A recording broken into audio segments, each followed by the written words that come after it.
Hi everybody, it's Rachel with the Herbalist Garden. We're going to talk about Horehound today.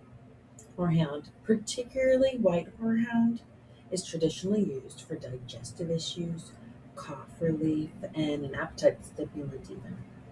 It helps loosen mucus, and it's often been used in cough drops and teas. Come over and learn more with me.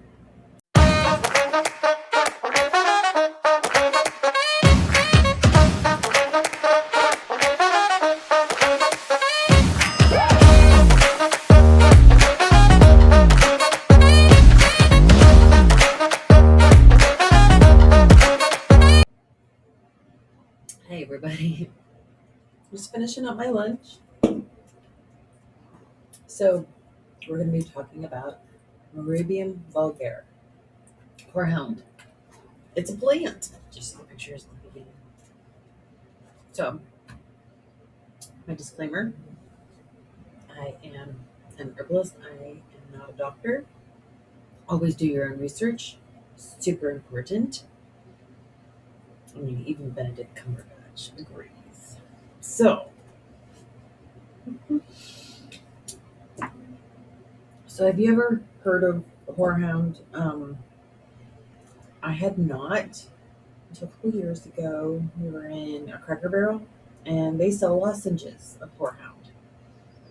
I asked my husband about them. He's like, "Oh yeah, I've heard about them. They taste disgusting." I'm like, "Okay." So I've never actually tried them. Probably should get my own perspective on things. I'm finding out, I don't have a lot of the same taste buds. So, um, yeah, I'm gonna go and get those because I do not have horehound growing on my property anywhere. So I will have to acquire it through outsourcing. But that's okay. We, as long I do buy some of my stuff off of Amazon. I do.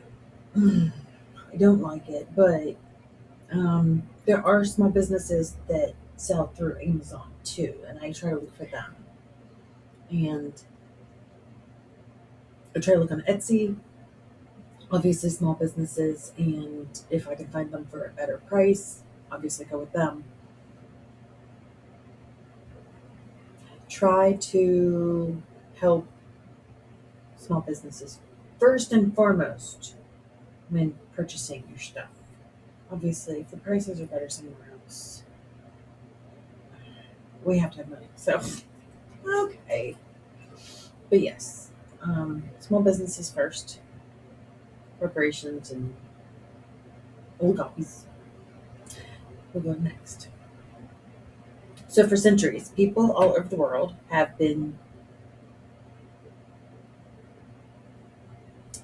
used horehound to naturally treat respiratory conditions. In recent times, some of the top makers of herbal cough drops or cough syrups include horehound into their formulations, which is no surprise since it is said to be one of the oldest known cough remedies. This is just one of the impressive benefits of horehound. So, in vitro studies have also demonstrated that horehound essential oils exhibits antibacterial, antifungal, and anti-cancer properties. It's a perennial herb belonging to the mint family, Lamatia, native to Europe, North Africa, and Central Asia. It has also been naturalized globally, so we can technically grow it in North and South America. I did not look up the zones. I apologize. This plant has been used for centuries in traditional practices and modern applications. So, it's often called white horehound. I did find black horehound as well. And it does say that it holds similar, the word was similar, properties to it. So it may not be as strong, but it does still have the constituents to it that is required to make you feel better. So,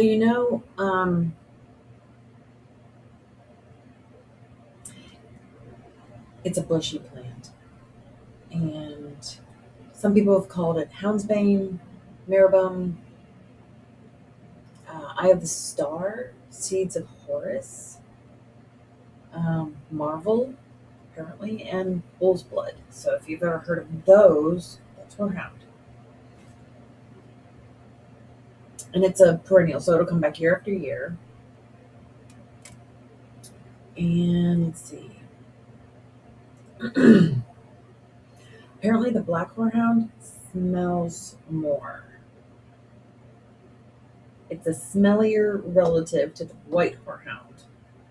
It also belongs to the mint family, and it has similar medicinal uses. I had to find the actual where I read it, because all my notes are over here on the screen, because I can get off on tangents and forget completely what I'm talking about. So, right here, and you'll see me read from there often. So, horehounds, it dates back to like ancient Rome. A. Cornelius Celsus wrote about horehound's ability to treat respiratory ailments and its use as an antiseptic. It popped up again in the 16th century when British herbalist John Gerard concluded that syrup made from horehound is a possible antidote to poison. He also confirmed A. Cornelius Celsus' findings that it is also a suitable treatment for respiratory issues. So it has things like vitamin E, essential oils, flavonoids, alkaloids, bitter lactones, saponins, sterols, tannins, monoterpenes, and diterpenes. The specific flavonoids that can be found in the plant include epignin, the epignin 7 glycoside, lutein, lutein 7 glycoside, quercetin 3 glycoside, and quercetin 3. That is a big word. Rhamnoglycoside, maybe. Also has antioxidant properties. So most of nature's plants do.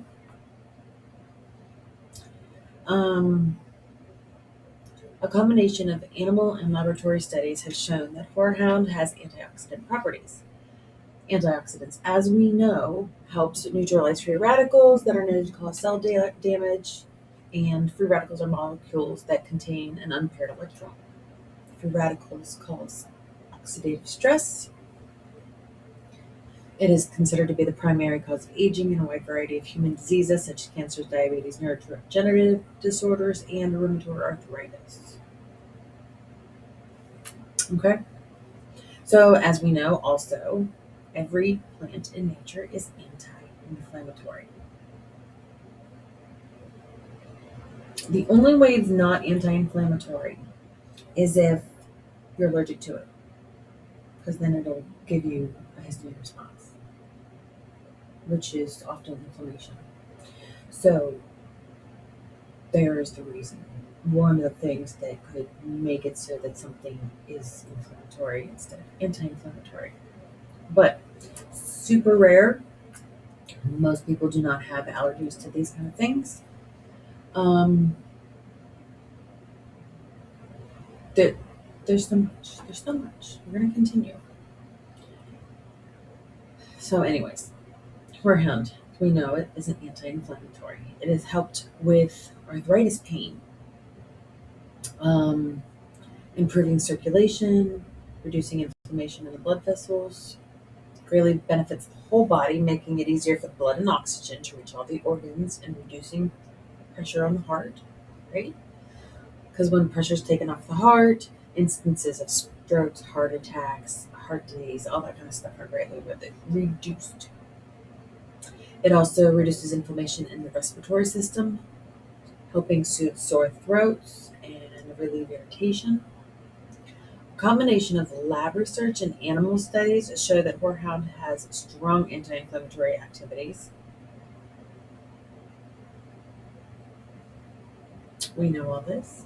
So, an animal study showed that mice given Horehound had a significant reduction in inflammation, 87%.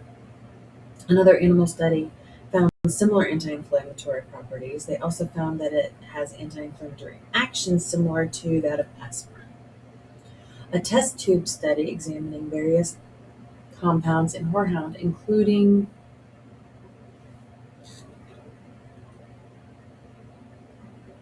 I'm going to put them up here,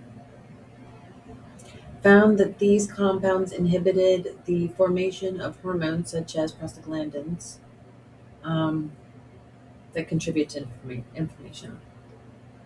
So, it also reduces cholesterol. That is like a specific thing that it can do. So, we'll cover this later, but if you're on anti or cholesterol medication, figure out a way not to be number one. Number two, this can help. Let's see. So it's been known to help reduce LDL cholesterol levels, the bad cholesterol, because they say it clogs arteries and leads to atherosclerosis, heart attacks, and strokes. Which is all the stuff I said before. Even small doses of white horehound extract, when taken regularly, can considerably reduce overall cholesterol levels. It is essential to balance your cholesterol levels. Yes, but what the pharmaceutical companies tell you now, what the number is not what the number really is. They just wanted to start selling their statins. Just so you know. But it's also antispasmodic. One of the oldest uses of Horehound is as an antispasmodic. If you suffer from seizures, muscle twitches, cramps, or other spasm-related conditions, white Horehound can soothe the nervous system and prevent the onset of the attacks. The herb's relaxing nature has made it popular as a tea, and it can also calm the mind and body.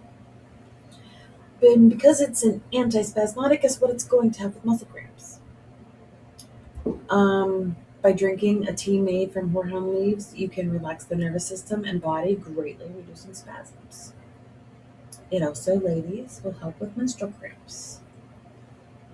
Um, so it can help regulate hormones and improve mood.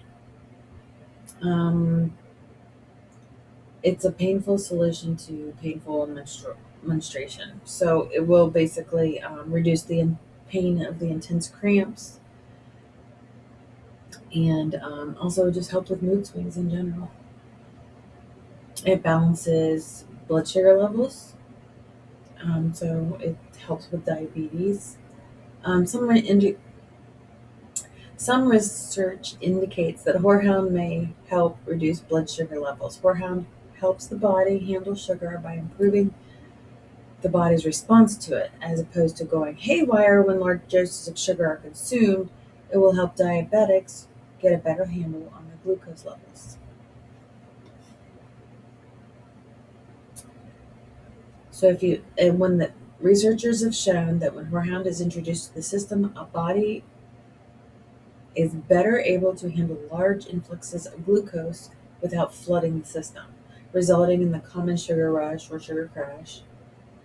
Instead, it keeps the blood sugars at normal range, and it presents a solution for diabetics who are heavily impacted by blood sugar fluctuations. And that is per a research published in the journal Phytoterapia. I'm going to write it up here. That's a journal that it's in. So it also will help with total lipids, triglycerides, as well as the cholesterol and the blood sugars. So a lone human clinical trial involving Horehound was conducted in 2004 to assess its effects on blood sugar levels. In this clinical trial, Horehound leaf extracts were evaluated for its clinical effect in 22 individuals with type 2 diabetes. The results showed that Horehound reduced glucose levels by only 0.64%, cholesterol by 4.16%, and triglycerides by 5.78%. While the while the study yielded disappointing results, a 2017 reassessment paper noted that blood sugar relating regulating effects of horehounds should be reevaluated. The original 2004 study used a water-based extract that didn't contain the 6-octa-decyanoic acid, the molecule thought to be responsible for horehound's anti-diabetic effect. So it sounds like it needs to be extracted, probably per oil, rather than water. So if you're using it as a diet, I will have to look into that more. Maybe it'll tell us later.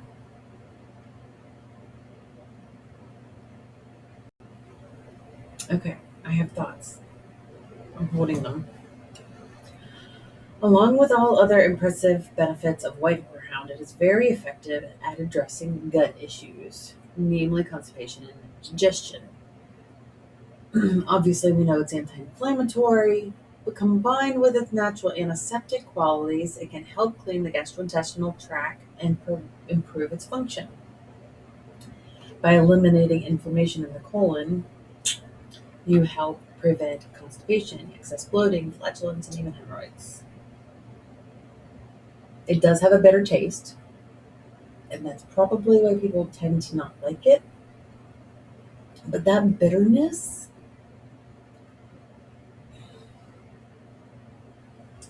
the bitterness causes a reaction in our bodies that we want. So, like, if you get like bitter coffee and you get, but guess what? It's going down into our bodies, and it is releasing enzymes, basically, in our bodies, fluids and enzymes that break down things better than if we don't have bitter. Because bitterness, even by taste, can release those in our bodies, even if we don't actually ingest it. So it's considered similar to like endives or horseradish. I personally really like horseradish. I like that explosive flavor. It's just really good to me. But the bitter flavor makes it an excellent choice for improving digestion, as bitter plants have been shown to help manage dyspepsia, which is indigestion and upset stomach. Okay, so yeah, this is what I just said. The taste of bitter herbs actually helps increase the production of saliva and gastric juices. Those enzymes is what I was talking about. This is exactly what you want when you're eating because these are crucial bodily fluids that help break down the food you eat. Experts like Kristen Shanks, a nutritionist, neuropath, and herbalist, also say that over time we have developed a bitter reflex, which, upon recognizing the taste on the tongue, begins to stimulate and tonify organs of digestion, including the stomach, liver, gallbladder, and pancreas. So, like, this will help with all of those just by being that bitter herb. Um, so, if you have poor digestion, I would highly recommend Horehound. Um, I will be going tomorrow to Cracker Barrel and eating those lozenges because I want to know what it tastes like. And even if I hate it, if it's good for you, I'm more likely to ingest it. So, the antiseptic properties help prevent bacteria and viruses from entering the GI tract too. Some studies indicate that the anti-inflammatory properties can also reduce the incidence of hemorrhoids. In the King's American Dispensatory, Doctors Felter and Lloyd, 1898, mentioned that Horehound is a bitter herb that may be used as a tonic for indigestion. So this has been around for a very long time. Some people have motion sickness issues. So I'm going to be going on a cruise in 2 weeks, less than 2 weeks. I'm excited. It'll be my first one. And I'm very excited about it. But I've never been on a large boat for that amount of time. I don't foresee me having motion sickness issues, but guess what? I'm getting this Horehound. Also, for the potential of motion sickness. I also have some ginger mints as well that I purchased from Trader Joe's. I can make them myself. Right now, at this point in my life, I'm opting for a little more convenience. I am making a lot of things from scratch still, but there are things that I'm opting for convenience because I am in my last semester of school. I have multiple jobs. I have this, and I love all of you guys, so I ain't going anywhere. I need to fit everything in. So, convenience is a little bit more of a thing that I need at the moment. It's not something that I will stick to because I do truly love creating these things in the garden. But again, I don't actually have any ginger root on me. There's no season for it. I know I can get it from the store. Hello, convenience. It's pretty much the same thing. Anyway, but motion sickness typically resolves when the motion stops. But many people who commonly deal with motion sickness are curious about natural ways to improve the queasy feelings, right? So, black horehound has been the traditional remedy for motion sickness. I don't know if I'll have that. But maybe I can look it up. I got 12 days until my cruise. 11 days until I leave. Either way, I'll take it, see if it works. If it doesn't, it'll be a good digestive aid. It boosts the immune system. That's the next thing we're talking about. If you're taking it for motion sickness, you can recommended dosage is 1 to 2 milliliters as a tincture, or use 1 to 2 teaspoons of leaves steeped in a tea taken 3 times a day for motion sickness. Okay. But it also boosts the immune system. So we know it's antimicrobial, we know it's antibiotic, antibacterial, anti. And these properties help protect the body and support your immune system by fending off illness and disease. It's also been used in toothpastes, toothpaste and mouthwashes that are currently on the market. I have not found them. I do not know what they're considering. All right, so it's basically a wellness booster because if it's going to do all those other things, it's also going to boost your immune system. Then also it removes toxins. So it induces sweating is basically what it does. Helps your body eliminate toxins, and if it's helping our digestion, then it's also helping us eliminate those things in our body, which also will remove toxins. Okay? So it stimulates sweating, and that is effective when you're trying to break a fever or cool the body. Okay? So when you're sick and you have a fever, your first step is to break the fever, right? I don't tend to do that. I tend to keep it within ranges that basically don't boil your blood in your brain. So obviously, if it gets too much, take something. The fever is there to burn off whatever is in your body. So Fevers in themselves are not bad. It's too high fevers or too long fevers. So make judgments based on that. But even like sweating, it also eliminates toxins from the body. It can eliminate excess salts, water, fat, and dangerous substances that can cause illness. So, in like the most, I'm getting warm here. I'm turning off my heater because it was really, really cold this morning. Anyway, so the biggest thing that Horehound is known for is like the respiratory health, right? So when you go to the store and you find Horehound lozenges, it will be marketed as like a cough suppressant, basically respiratory health, right? It is a popular, it's one of the herbal components in Ricola, the cough drops. Ricola. Okay, yeah, no, that's okay. Traditional herbalists have long used horehound to treat coughs and bronchitis. It is said to relax the smooth muscles of the bronchus while promoting mucus production. So the European Medicines Agency notes horehound is appropriate for use as an expectorant. It brings up phlegm.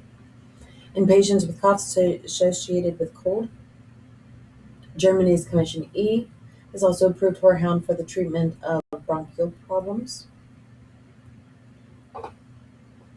In vitro studies, do you know what in vitro study is? They're test tube studies. Show that horehound has strong antioxidant and anti-inflammatory properties. These properties may be mechanisms of action for horehound's respiratory benefits. So obviously it will help with bronchitis, which is just intense congestion of bronchial tubes. And it's basically how the air gets in and out of your lungs when they're inflamed. Um, and that can cause persistent and intense cough. And there have been people who have been known to break ribs, they cough so hard. So that is something that we want to suppress when it comes around. It just hurts. It hurts. Bronchitis is the precursor to pneumonia. You don't want that. You don't want that.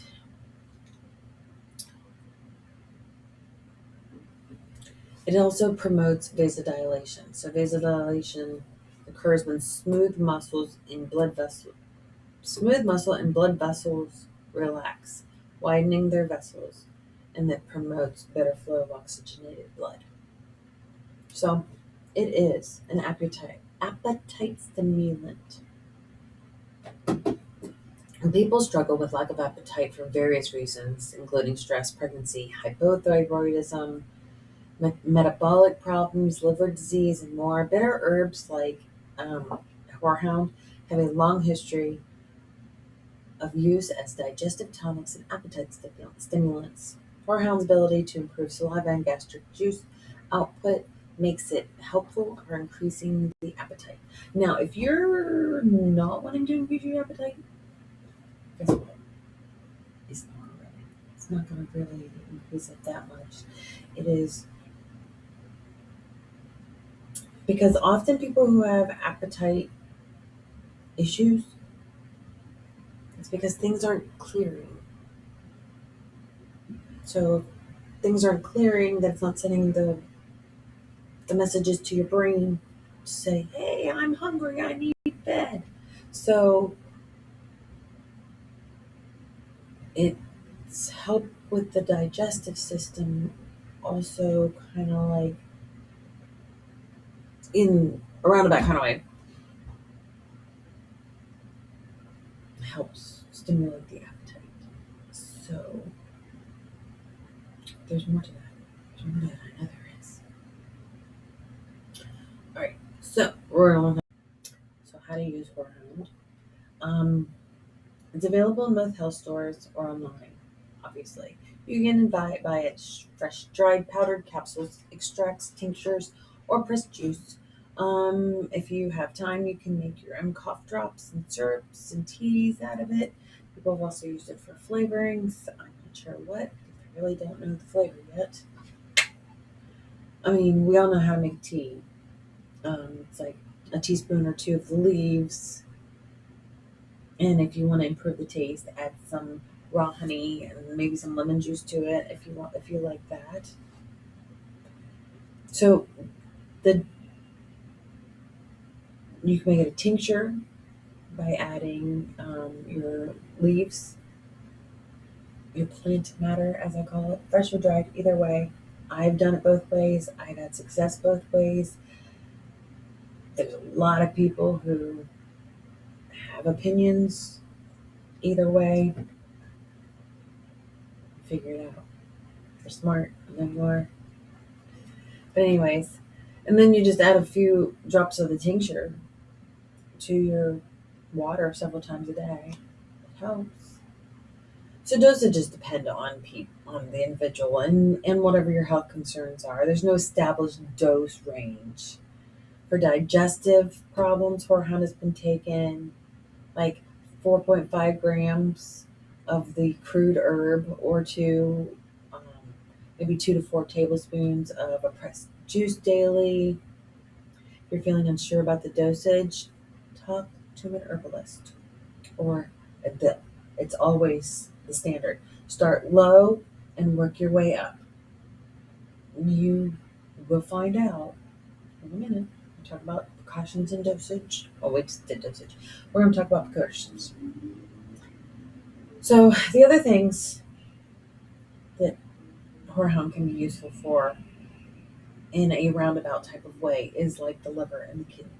So we know that it detoxes, therefore it's going to be helpful for the liver and the kidneys. We know that it's helpful for digestive aid. We know it's anti-inflammatory. We know it's antioxidant. All these things will overall help with like the kidney and liver issues. So it's also anti-proliferative, which means that a study found that essential oil in Horehound inhibited the proliferation of cancer cells. So basically, it keeps them from spreading and growing.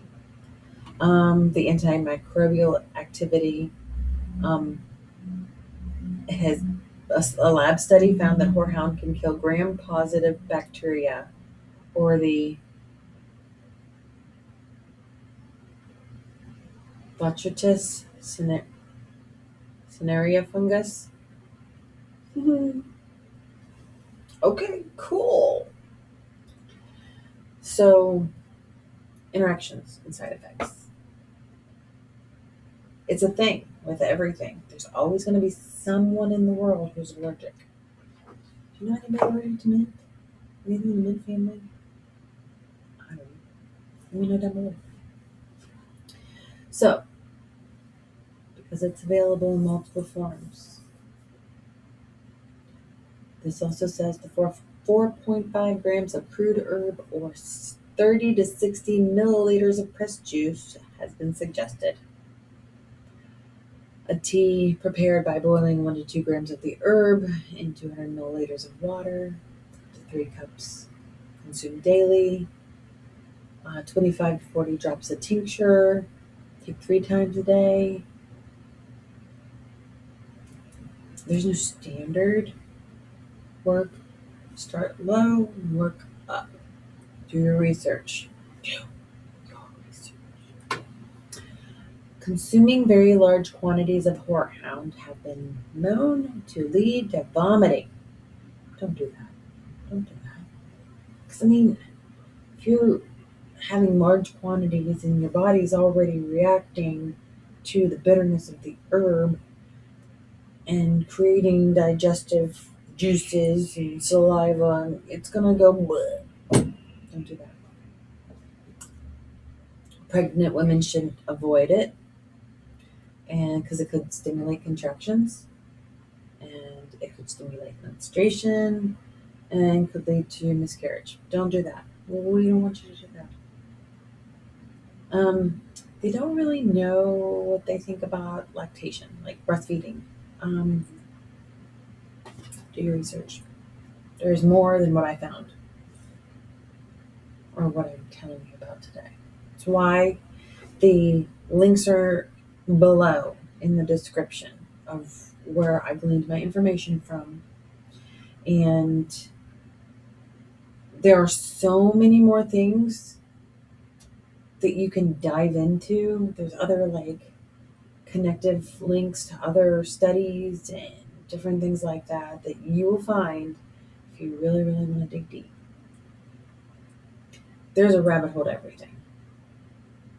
Individuals with pre-existing health conditions should exercise caution. Those with gastritis or peptic ulcers should use it carefully because it may increase stomach acid production. Uh, it can cause irregular heartbeats in people with heart conditions and also may lower blood sugar levels. So, like if you're on any diabetes medication, you probably shouldn't have Horehound. It can also lower blood pressure. So don't use it if you're on blood pressure medication.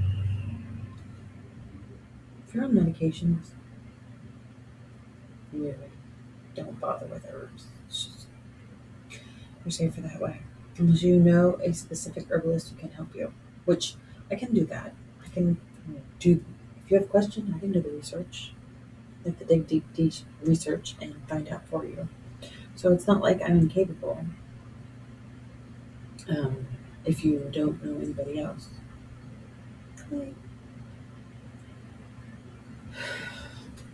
So, it is not recommended for people with Parkinson's disease or schizophrenia. It does not say why.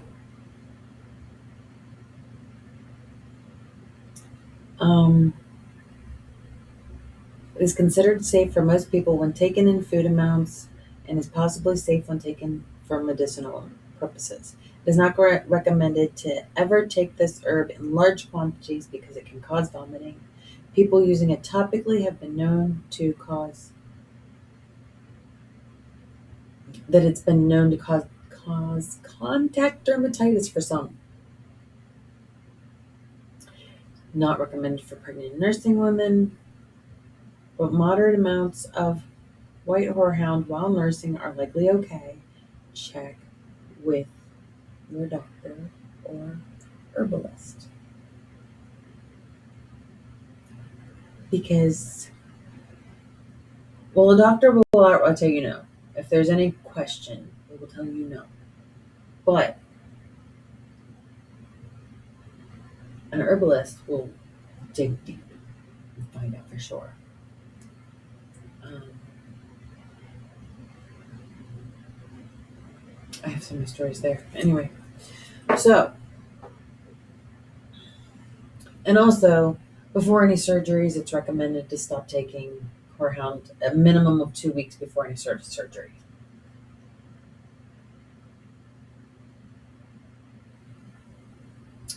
There's just a lot that I wrote here, and it's all the same that I've already said. So, there's not as many websites this week because everything was repetitive. Obviously, you can Google, or I use DuckDuckGo. Use a search engine to find other studies.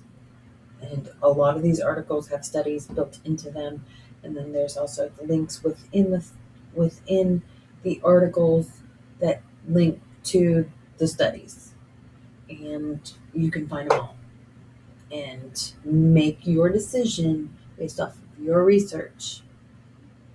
Your convictions are not my convictions, and vice versa. We all have a different role to play in this world. Some are, no, don't do this. And then others are, try it out. I'm going to try it out. So I will list the references below, and there's going to be a list of all my socials down there as well. Interact with me any way you like. Our Facebook group is exploding. We are having a good time over there. Tuesdays are winter wellness. I'm going to be featuring Horehound this week.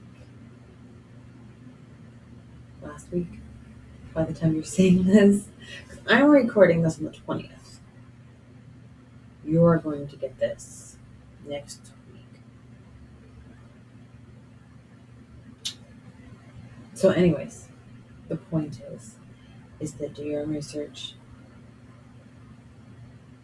This one's hitting my disco ball and putting it's on. Okay, sorry, distractions.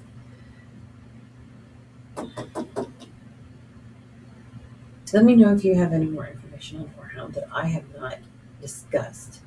You can always discuss it away from here. I am very open to discussions. Not open to fights. Just don't do that. If you're going to be negative, I'm probably going to either block you or delete or something because this isn't the platform for that. Anyway, I appreciate that you were here. Go check out the Facebook group, the Herbalist Garden. I'm here on YouTube every week. Once in a blue moon on this one. When I am on my cruise, I will not be able to film. So we are going to have a dark week because I can't keep up. Not with school and the cruise and. I know. I can make it work. I might do a little thing while we're on the cruise, maybe. I'll let you know. You'll be able to see or not see. I don't know. Maybe I'll do a little snippet on seawater. I don't know. We'll figure it out. Something will come up for me. I mean, it always does. Even if it's like a new plant that I discover on an island. Okay? From the Bahamas. We'll see. I hope to hear from you in the comments below. I appreciate you. Thank you so much for learning with me. And have a wonderful day.